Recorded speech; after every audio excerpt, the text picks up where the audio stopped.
Stop believing that Suge Knight stuck Eazy-E with the needle that gave him AIDS.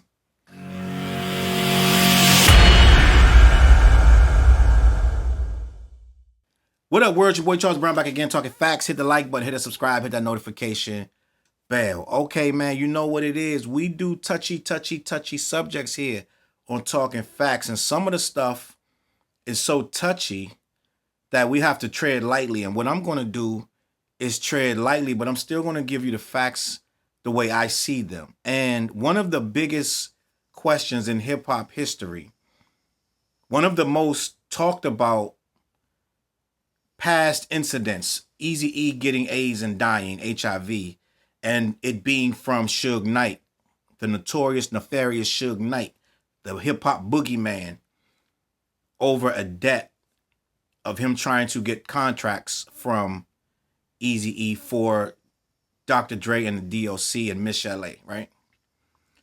I want to have this discussion because the reason this came up to me, right? Because something came in my feed. It was and it had nothing to do with Suge Knight. It was the video for Real Mother Effing G's from Eazy-E where he dissed Dr. Dre. And when you look at that, you go back and look at that video. I'm watching that video like, yo, this is dope. This Eazy-E in his prime, blah, blah, blah, blah. Not in his prime, but you know what I mean. And it's the response to Dr. Dre and Snoop Dogg's Nothing But a G thing where they dissed Eazy-E, Dre Day, and all that stuff like that came out, right? And Real Mother Effing G's has about 100, 200 gangsters in it with Eazy-E.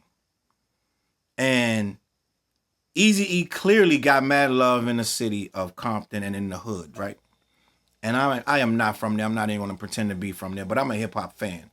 And I watched hip-hop from afar and up close my entire life. And I saw this whole beef play out. If you remember where you were when Ice Cube came out with No Vaseline, when MC Ren told Ice Cube, we gonna cut your hair off and shove a broomstick up your ass, all that. I was there, you was there, if you remember these situations. And we was always wondering how this beef was gonna play out, not knowing that it wasn't a beef as much as they made it out to be, right? We learned years later that it wasn't. We thought that on site they were gonna like kill each other, not knowing that these guys were behind the scenes still talking to each other and still having mutual respect for each other. It wasn't as deadly as they made it seem on wax. Now, with all that being said, there was a beef on wax that we all fed into, and it got to a point where it was impossible for these guys to come back together and make any music, so they naturally separated. And in the hood, you couldn't like one without, you had to choose a side, honestly. Now, a lot of us still like both, because I listen to Death Certificate, I listen to Niggas for Life, I listen to all of that. I listen to everything, and I respect all of them equally. But I wasn't on that side of the earth. I wasn't in LA, I wasn't in Compton, so I'm sure it got a little greasier over there than it did over here. I say all that to say this. I want to have the discussion about what kind of man Eazy-E was in that hood, that people would actually believe that Suge Knight could roll up, corner him, press him into writing these contracts, to signing off these contracts, beating him up with some dudes, sticking him with a needle, right? Giving him HIV and then letting him die slowly without telling anybody.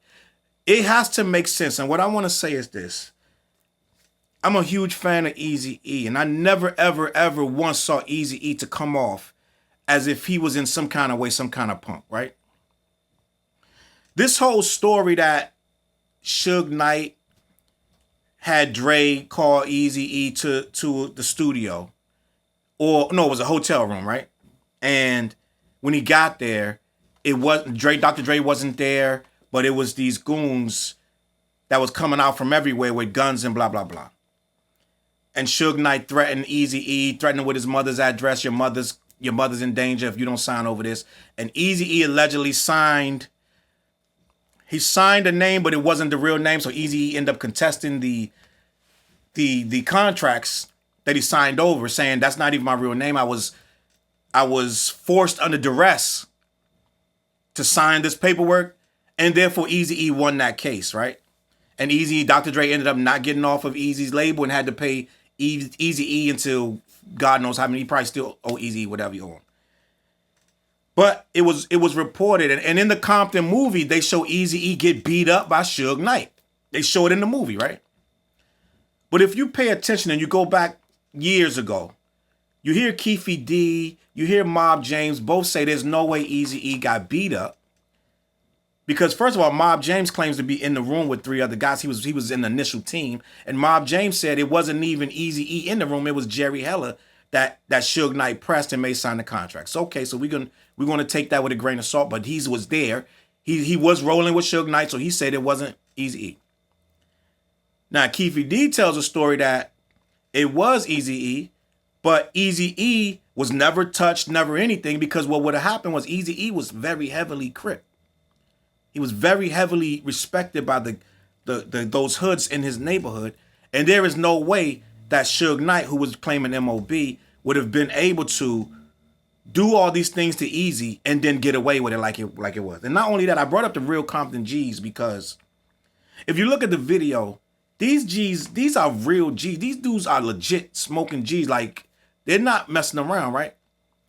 In what world would Eazy have taken a beating by some guys from the other side, let's say that, get beat up so badly, he signed paperwork.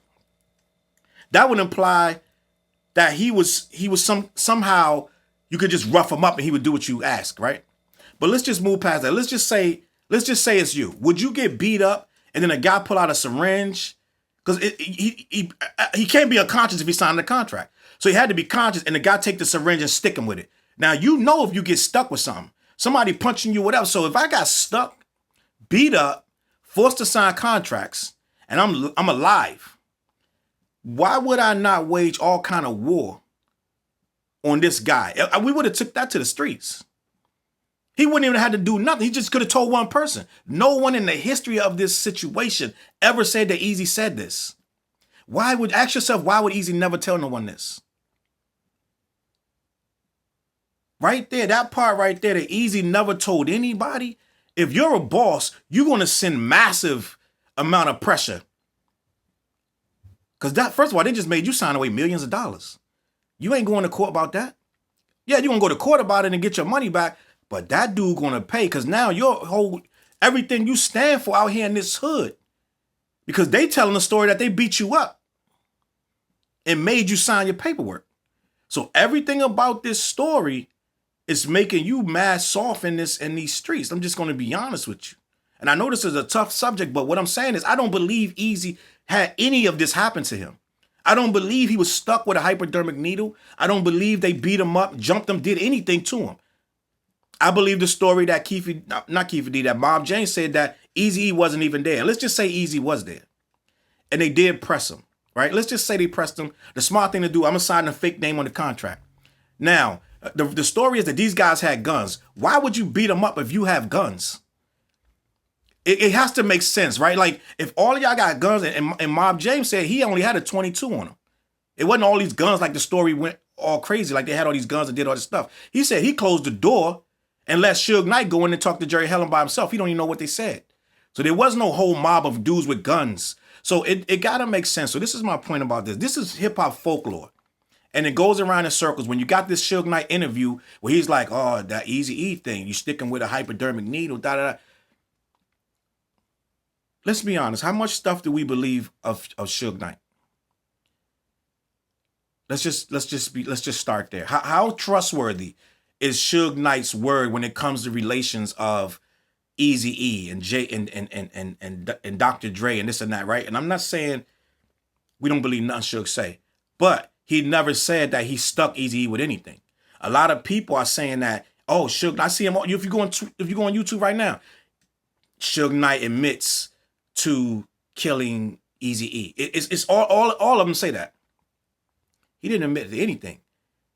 He made a hypothetical, he posed a hypothetical question. And on face value, it's like, wow, yo, he really just admitted to Eazy-E. But we got to understand what kind of person Eazy-E was. This dude straight out of Compton.